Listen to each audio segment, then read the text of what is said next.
विदर्भ वैभव मंदिर मुंबई आणि विदर्भ समाज संघ मुंबई आणि ठाणे आयोजित मुंबई ठाणे नवी मुंबईतील हजारो वैदर्भीय बांधवांचं वार्षिक स्नेहसंमेलन रविवारी ठाण्यातील डॉक्टर काशीनाथ घाणेकर नाट्यगृहात संपन्न झालं.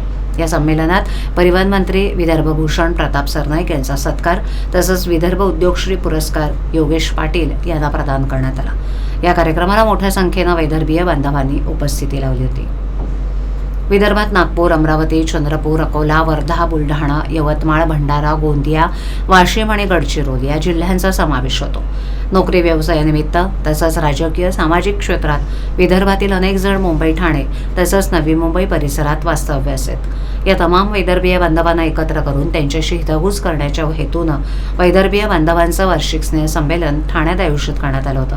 विदर्भ वैभव मंदिर मुंबई आणि विदर्भ समाज संघ मुंबई आणि ठाणे यांनी आयोजित केलेल्या या संमेलनाला हजारो विदर्भवासियांसमवेत खासदार अनिल बोंडे, खासदार नरेश मस्के, आमदार संजय केळकर, आमदार निरंजन डावखरे, उद्योगपती सुरेश हावरे, ठाणे महानगरपालिका अतिरिक्त आयुक्त प्रशांत रोडे, विदर्भ वैभव मंदिराचे अध्यक्ष अशोकराव बारबदे, सरचिटणीस गजानन नागे, विदर्भ समाज संघ मुंबईचे अध्यक्ष पुरुषोत्तम भोयार, सरचिटणीस उत्तम लोणारकर आणि संमेलनाचे निमंत्रक राजेंद्र हटवार इत्यादी मान्यवर उपस्थित होते.